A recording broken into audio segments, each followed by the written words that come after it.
This is The Hypothesis, the show where industry experts debate and discuss growth marketing approaches, digital advertising tactics, measurement plans, as well as creative and growth strategies. Hi, I'm Phil Ware, VP of Strategy at Thrive Digital. I'm Eric Sloan, VP of Data and Strategy at Thrive Digital. I'm your moderator, lay marketer, and asker of clarifying questions, Santana Blanchett.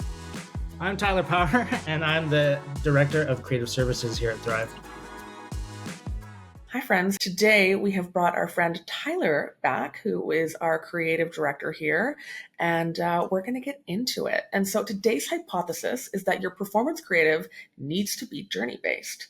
So to kick things off, I want to know, what is journey-based creative? Tell me what that is. Journey-based creative. I think this is a bit of a two-part answer. I think the first part from our side is the assets that we create that connect to our audience, our consumer, our customer, no matter where they are in their sort of purchase path or their decision-making experience. So whether that's from the brand awareness side or all the way down to the conversion side, it's those little moments that we connect with them emotionally in order for them to make some sort of conversion-based decision.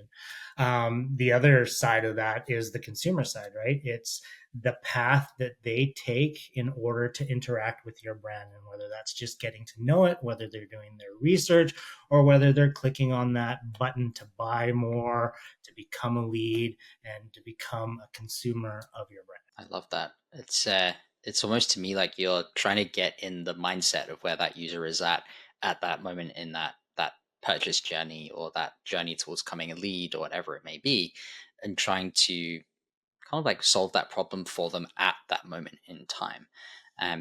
So yeah, I think it's like really tailoring based upon where that user is in that exploration journey around your product or service. I guess I want to ask too, like, in comparison to what? Is it just like, is it in comparison to just promoting your brand?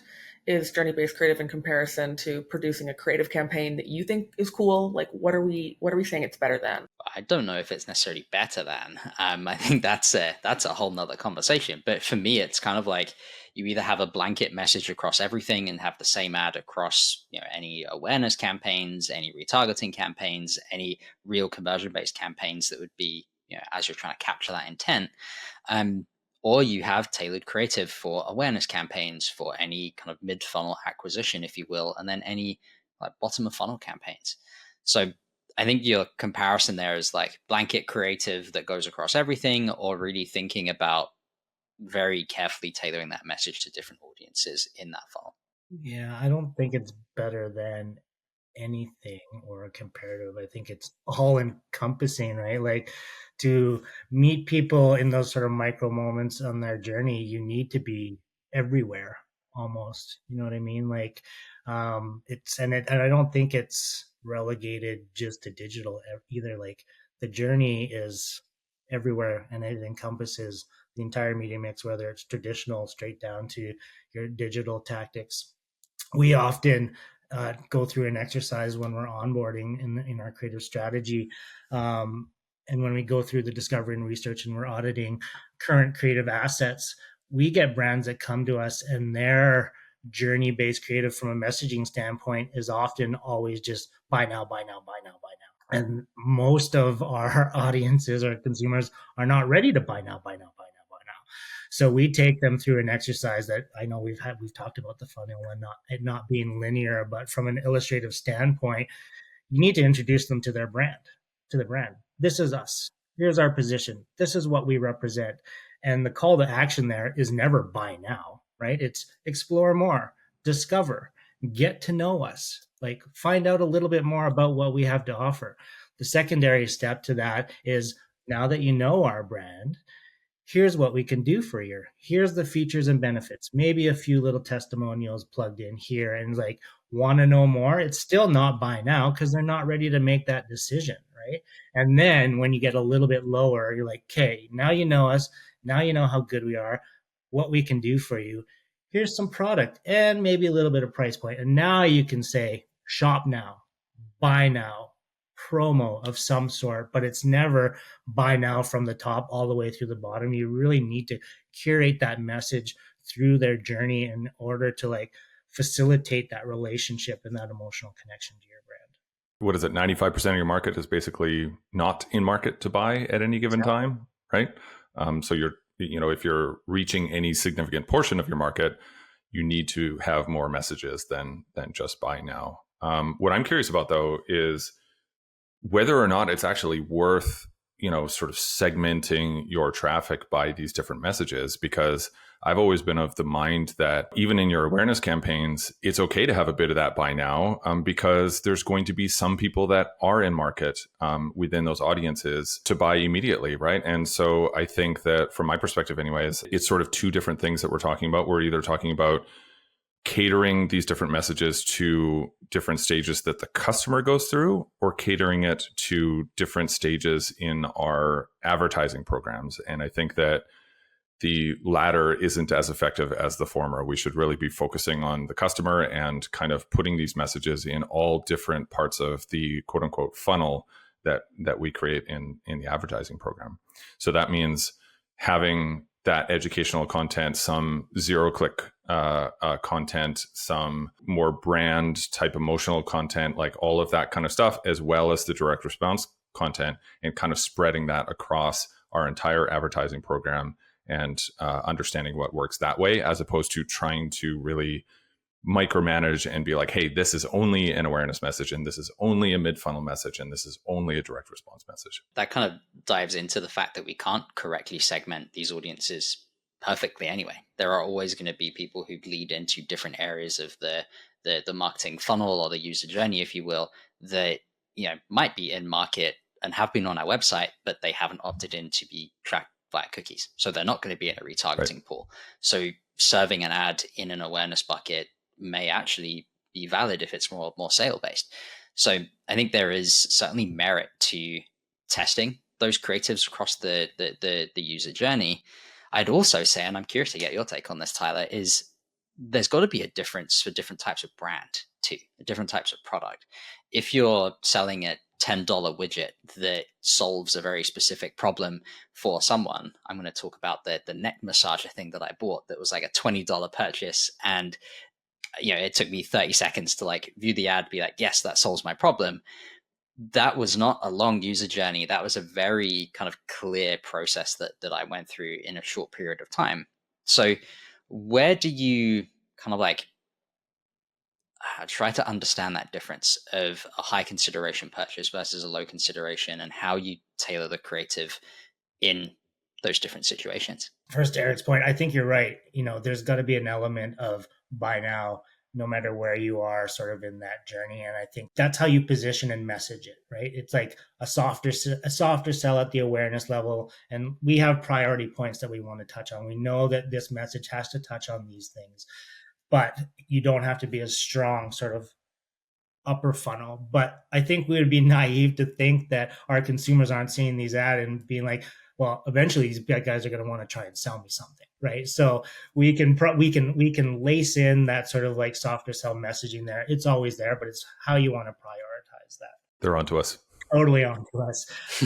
Phil, to your question, I think it obviously comes down to price point, right? Like those larger price point items are going to be a little bit longer of a sales cycle. It's same like when we're going out and pitching things, we know that it takes a long time, that there's a research piece to this, that they need to be sort of guided and handheld along the way to ensure that they trust us enough as a brand to, take their money for these bigger purchases. I think those more reactive ones, to your point, are exactly that. Those $10 to $20 to $30 purchases.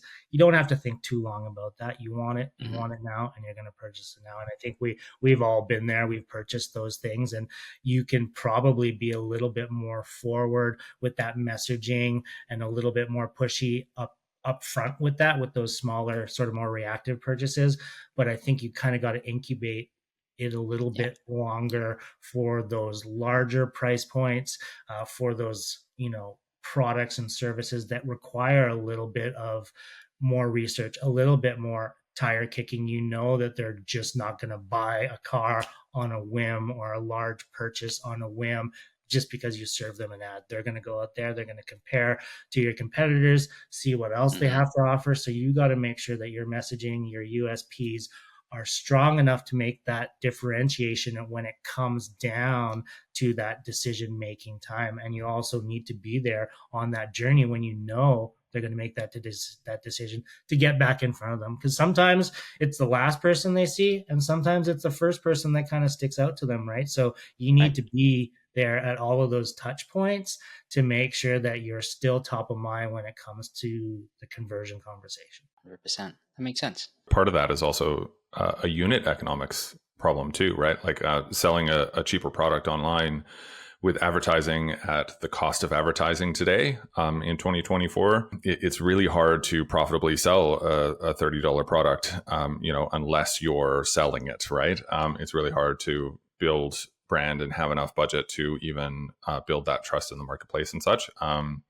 And of course, the flip side of that is that I've always sort of seen it as there's just fewer objections, right? And so there's fewer of those messages for a cheaper product that you just have to overcome. I think of it in just a one-to-one sales perspective. Like if you're trying to sell a car yourself, like you're going to have a longer conversation with that individual. You're going to have to talk through more objections, et cetera, especially in a B2B sense. If you're selling a 100,000 ACV product, suddenly you have to have a ton of conversations, right? And you have to overcome a ton of objections and you have to talk to different parts of the organization and all of that.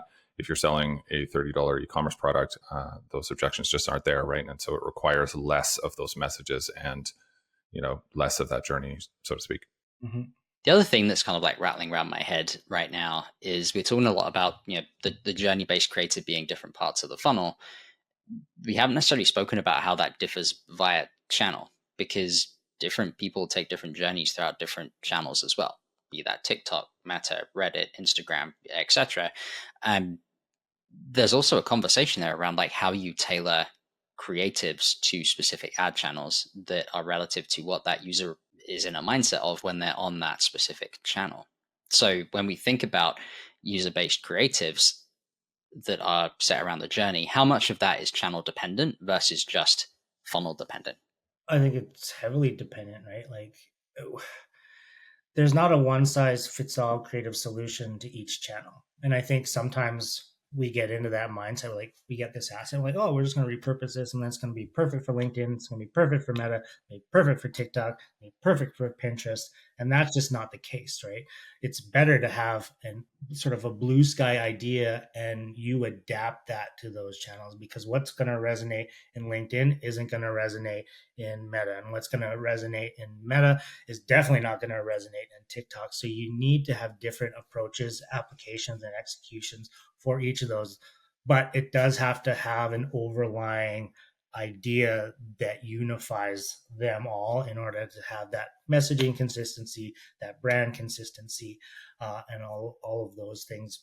And I think Pinterest is a really interesting example too, right? Because you see so much stuff in Pinterest, but some of those Pinterest ads come off as sort of inspirational pins, right? And so they're strategically designed to look like that, so they don't stick out as ads, but they fit within the sort of mood board tile based UI that Pinterest is known for, right? And the same with Meta. You design a reel for Instagram that isn't necessarily going to translate over into what's going to work into TikTok, right? Even though formats and ratios are the same, the media isn't necessarily the same. So you need to be very, very considerate of how you approach and execute by channel. This actually leads into the next question I was going to ask, which is, we talk about journey-based creative, but the customer journey isn't that linear. Like we've talked about it before in this podcast, but like people are all over different channels for different parts of the buying stage, or maybe they instantly decide they want to buy something. So tell me about journey-based, like what are the factors that we need to consider in journey-based creative now that it's no longer a linear journey and we have so many different channels? Like what are the factors that we need to consider in this weird zigzaggy journey now? Agreed. It's not linear, but I'm going to give a sort of anecdotal story that is a linear illustration, but really sort of exemplifies the user journey and sort of the off ramps into a conversion. So bear with me. Every year I go on a road trip with my family to Tofino over on the island. And on our way back, there is a store just outside of Coombs before you get into Nanaimo. And it is a tie-dye shirt shop. And for about, I would say, 3 kilometers, um, they do advertising along the highway. And they're just little signs, right? And it's sequential. And so the first sign is world's best tie-dyed t-shirts, next 5 turns. And you're like, interesting. Next sign is gifts for the whole family, selections, all sizes and all colors. You're like, and then it's like next 3 turns. And then the next one is starting our t-shirt prices starting from $19.99. Oh, very interesting. Next one is buy one for the whole family. Buy 3, get 1 free. And you're like, oh, now you're getting a little bit enticed. And it's like, and the next one is only 1 turn left. Get them while they're hot. And then you pass it and you're thinking about it. And then the last one is it's not too late. You can still make a U-turn.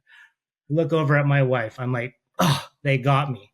Is as elementary as that marketing tactic is, it's almost a master class in the user journey and the funnel. And at each one of those sides, there's literally a left-hand turn for you to get to or get your way to that store, right? So it offers you everything you need to know from the first message, which is sort of awareness, then it's intent, then it's conversion, and then it's backup conversion. And they got us on the U-turn.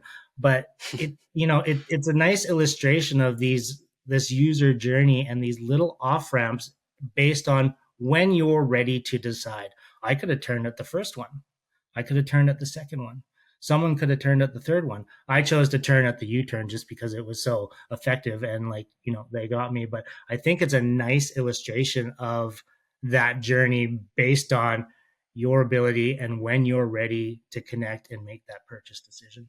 That was a great story, Tyler. Thank you for that. I love the PS at the end. There's still time to do a U-turn. Yeah, it's like the old sales letters, like with the PS and the PPS and PPPS. Totally. Not sponsored. Although if Tie-Dye Shirt Company wants to sponsor the podcast, my email's open.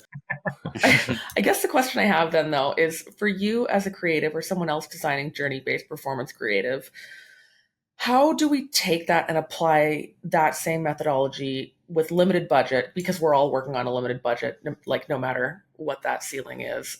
How do you apply that same logic across channels and across messages and across, I wonder like how we take that concept and extrapolate it across all of the things that the user journey has become now. Well, yeah, I think I talked through this a little bit based on the exercise that we go through in terms of creative messaging and strategy based on their journey. We ensure that we have a theme that sort of fits, each one of those brackets. And when we are building out concepts or creative or assets, we build those assets to address each part of the funnel and the journey, depending on when those are served, up to our performance team and when the consumer interacts with them. But we are very, very cognizant about developing creative solutions that respond and answer to each one of those sort of moments, regardless of where our audience is in their journey. The thing that I've been mulling on through a bunch of this journey conversation as well, and it's like I'm trying to sort of craft a question around this, but I feel like distribution is such a big part of this, right? And we were talking about the channels and the journey, and I think to a certain extent the channel is kind of tied to the journey in some ways. So Pinterest was used as an example, and I think Pinterest is one of those kind of classic examples where the channel is kind of more used as a research sort of tool than it is as a direct response tool, right? So like you're not necessarily going there trying to scroll and consume content super quickly and then click on an ad and then potentially make a purchase kind of thing. Whereas there's a lot of sort of research content and sort of inspiration content and those types of things. But I'm wondering what the perspective is here on other channels, because I hear it all the time where YouTube is an awareness channel, but I feel like primarily it's an awareness channel because it's hard to measure, right? Because people end up consuming that content and then they end up converting on a different device or something along those lines. And I would say that actually it's not necessarily an awareness channel. It's a great discovery channel as well. And it can even be a great direct response channel as well. And so I'm curious about how much of the channel actually factors into this, or whether it's just like, let's take channel out of the equation and just think about, where does my market hang out and what are the messages they need to hear, and then let's just distribute those messages as widely as we can within the places where that target market is. And there's a lot to unpack there. Or did I answer my own question? I think you may have done a little bit, but I think let's go back to what you always say, Eric. Well, where are your users hanging out? Listen to them. What are they actually wanting at their different points in right. that discovery process, and get in front of them with specific messages. But I think the interesting fact is that a channel doesn't just fit in a specific area of said funnel.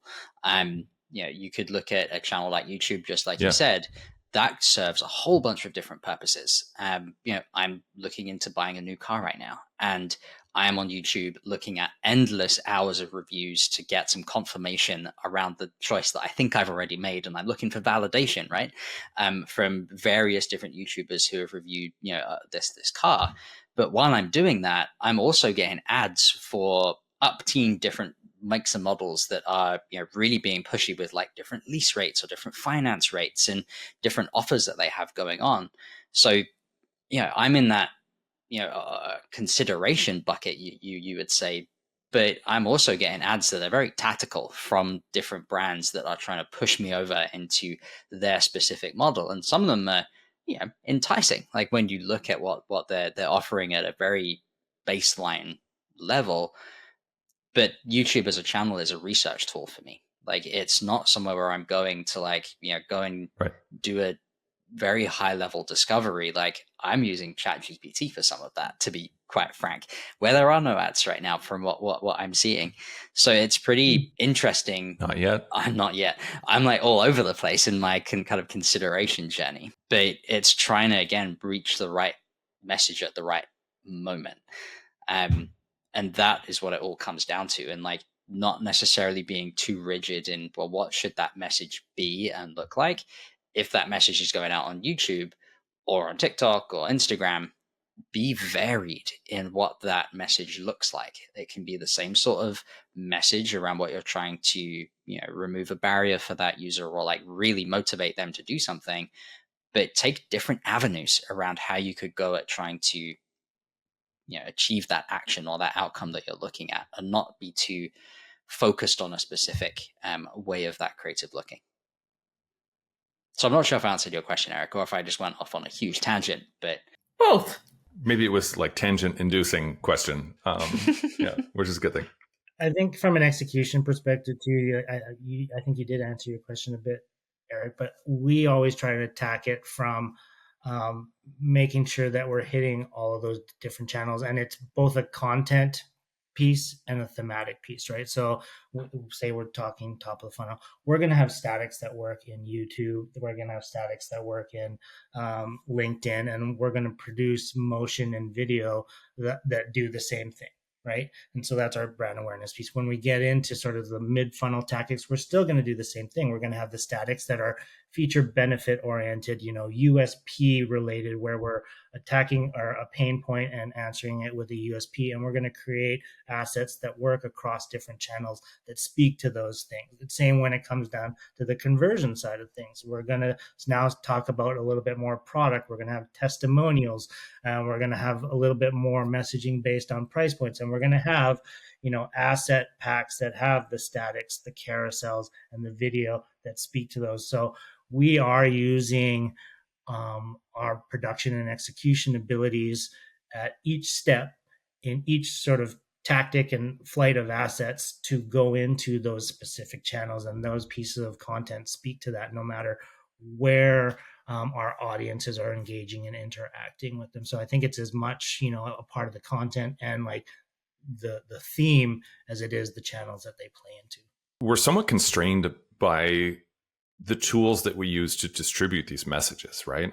Obviously, there's channels, what we just talked about, but also there's targeting, right? And I think that for quite some time, digital marketers sort of put too much trust in their targeting, and we sort of think that, hey, when we have an awareness campaign, it's only people who are looking to, engage with the brand and not people who are looking to purchase or something along those lines. When we're looking at retargeting or something, that targeting is so precise, and we're only getting people who are on the website in the last 30 days and such. And I think when you really start to dig into match rates, when you really start to dig into results from incrementality testing and these types of things, you start to realize that all stages of our kind of contrived funnel are hitting people at these different stages in their buying journey too, right? And so I think that that's a really important takeaway for me, is that when we are breaking up the kind of user journey into these different segments, and we're trying to reach people at different stages of their journey, we have to realize that we don't have precise tools to reach them at those different stages. And we to a certain extent kind of need to put out those messages all over the place, right? And just assume that we're going to reach that target market with the right message by giving them multiple messages, kind of thing, right? And some of them are going to get ignored, and that can be really tricky to measure. As digital marketers, we always try to get precise and say this ad was better than that ad, but the reality is that ad that had lower return on ad spend in the reporting may have actually been contributing to long-term value, even though it was in a quote unquote bottom of funnel campaign. I totally agree. That's my little rant. This kind of leads me to my next question too, which is, we've talked on this podcast before about how targeting is getting harder and harder. Like really granular targeting is getting harder and harder, which makes creative more important. And so is there ever a circumstance in which we kind of just throw customer journey out the window and do more of a broad, just like a brand awareness play? Are there any circumstances, Tyler or team, in which you would say, let's just abandon the customer journey messaging and just go for lack of a better way to put it, the spray and pray of here's my messaging, I'm putting it everywhere? I don't think it's necessarily spray and pray. I think it's having the proper mix. To Eric's point, you don't know where you're going to meet people in their journey and what's going to, contribute to that purchase decision. And like I said earlier, I don't think it's just relegated to digital either. I think we see a ton of clients that coming in and they're looking for that silver bullet when it comes to digital. And sometimes it's not there. It's a mix of things, right? You need to be everywhere and anywhere just in case. And sometimes that silver bullet's not there. Sometimes it's not a platform or a channel problem. Sometimes it's a product problem. And sometimes that product problem isn't solved by a digital strategy. Sometimes that product problem is solved by an old-fashioned brand activation where you get the product in front of someone, you show them a demo, and they see it and they love it. And then maybe down the line, they see an ad for that said product on Facebook or Instagram. And they're like, oh man, that thing was so awesome when I saw that at, a market somewhere. I'm ready to buy that. So I think you got to be everywhere on their journey, whether it's their digital journey or their in-person face-to-face journey, because you never know what's going to be the tipping point for that. And I'm a strong believer in that. I come from originally a traditional background and have sort of been assimilated over into this digitally focused. And those two should not be separate, right? They should work very, very much together in order to, I think, provide the best user experience and the most complete user journey possible. They need to work together. They can't be siloed sort of entities. That's such a good point, Tyler. Yeah, it's a really interesting take. I just think that there's so many digital marketers, especially that kind of forget that there are these other elements, and that, yeah, I mean, it has to work in tandem with everything else that an organization is doing and how that user is interacting with that organization, whether it be offline, whether it be in the actual product onboarding, and all of these different pieces. I mean, I've said it before many times on this podcast, but just understanding your customer can inform so many of these things, right? And we talk about the user journey. Just having a better understanding of your customer and the objections that they went through and the reasons why they made a purchase and all of those things can help to inform sort of how you reach them and how you build creative and how you build messaging in general for the entire user journey. Then I guess my next question would be here is, based on the performance creative you see in the market now, what are some changes that you think could be made? Like, where are some of the places that you think folks are going wrong now? Because I feel like we've had a broad conversation around like being everywhere and having all these messaging, but like, where do you think that's falling apart now that people can get actionable with? There's a couple of things that would kind of jump to mind for me. Number one would be people not being willing to experiment, and that is something that I've seen quite frequently throughout my career, not just in creative but across a number of different areas. And it's really that willingness to try something that is maybe a bit uncomfortable when it comes to creative, still on brand, still brand safe, etc., but something that is drastically different from what you've done before. Because if you change the color of a button on a static ad or something like that, that's not going to be like a game changing kind of performance piece. That might give you a tiny piece of additional conversion rate or click through rate, whatever it may be. But if you change the whole look and feel of that ad to something you've never done before, that could be a significant step change in performance. So that willingness to change, I think, is really, really key. The other piece that I'd say that I'd chime in on this point is not getting too focused on this is only an awareness ad or this is only a retargeting ad, and thinking about using those across the different areas of your user journey. I've seen retargeting ads, if you will, perform really great from a top of funnel perspective because it's reached and resonated with a number of different people, especially during sales promos or something like that, where people are more inclined to like make a quick snappy purchase where normally they wouldn't. So I think having that, again, willingness to depart from your own preconceived notions of what that creative should do or should live in the funnel is really, really key as well. Love that, especially this experimenting piece. The testing portion is so important. And we said this before, but a failed test is just as important as a successful test. And there's so much learnings to gather from something that may not have worked well, but at least you tried it, and then you can move on from there. It's an educational process though with our clients. It's hard to go to them with their money and be like, be experimental, be bold, be brave. Let's just see what happens. We can base it on a hypothesis and hope that the outcome it lands in that direction. But it's not always that case. But creative testing is so important, and I think brands, especially playing in these sort of digital spaces, should start to become a little bit more bold and brave with their creative to really find the confines of what we can do and what the brand is capable of, right? Because there's no real set playbook. Some things work and some things don't, and you're not going to find out what maybe that silver bullet is unless you do some of that experimenting. That it's likely sitting out there in something that you haven't tried before. I absolutely agree about experimentation and understanding what's happening, but I would also say that it's important to look holistically at what you're doing, right? And trying to granularly and precisely measure every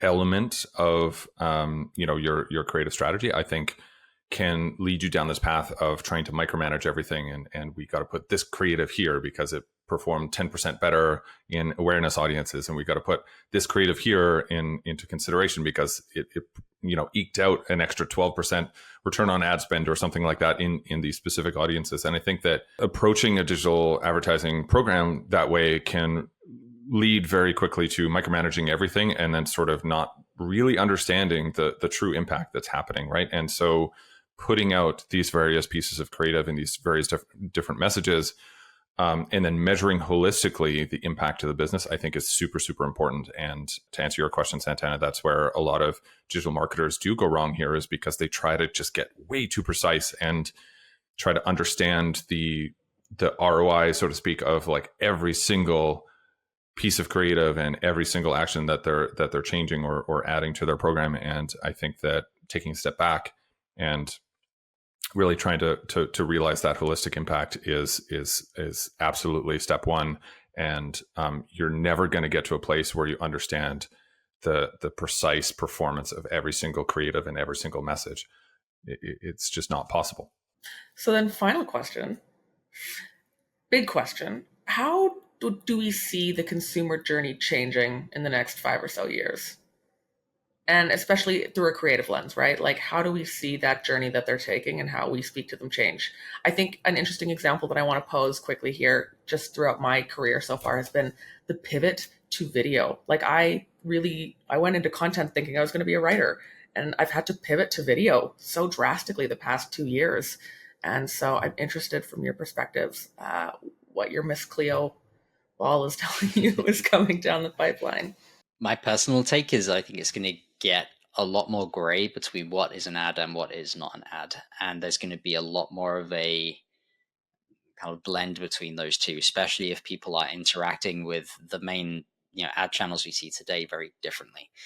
So if you're interacting with Google, but you're not really searching, you're having a conversation with Gemini, let's say, those ads are going to look very different. You might see that if you're asking for a list of, I'm considering 5 different pasta dishes. Don't know why pasta dishes are top of mind, but 5 different pasta dishes. Here is an ad from Dolmio that's talking about, their dish that they think that their sauce is really good with, or something like that. I think it's going to become a little more entangled with the organic content that's out there, and like how paid links in with that. Almost, I think that's where things are going to get really interesting from a creative perspective, and where user journeys are going to get a lot more conversational. I think the next 5 years are going to be interesting with marketing. There's going to be a drop in trust, I think, in general, because of AI, and a lot of organizations using AI to sort of push out more content, push out more ways of interacting with the brand and such. And I really think that there's going to be this swing, at least for the marketing teams that are successful, towards building messaging, creative, advertising campaigns, marketing campaigns in general that drive trust, as opposed to direct response type activity. So instead of going after just return on ad spend, ROI for every single activity that we do, yes, we're still going to measure things, but it's going to be harder to measure. So you're really going to have to drive a lot of trust in the marketplace for your brand in order to cut through the sort of noise that is created by AI, and B, to actually see sales, to see a sort of broader impact there. So that's, I think, how this whole conversation will change. Yeah, I like the trust thing, especially with the AI as it continues to evolve and get better and less distinguishable about as AI. The trust thing is definitely going to be a huge factor, as well as UGC. I think a lot of our advertising is going to that place, and that's going to render everything an ad at some point, right? And the inauthenticity of or the authenticity of UGC, I think, will eventually be portrayed as inauthenticity at some point. The other piece that I'm going to go back to is, I think, from a marketing perspective, in order to, because I don't think the journey of a consumer will change that much. I think we have to adapt to that journey, like I said a little bit earlier. And I think that's going to be the collaboration, or the melding of minds and departments that are performance and brand. Even within agencies, you see brand and performance very separate. When you see and talk to our clients, those departments within those institutions are also separate.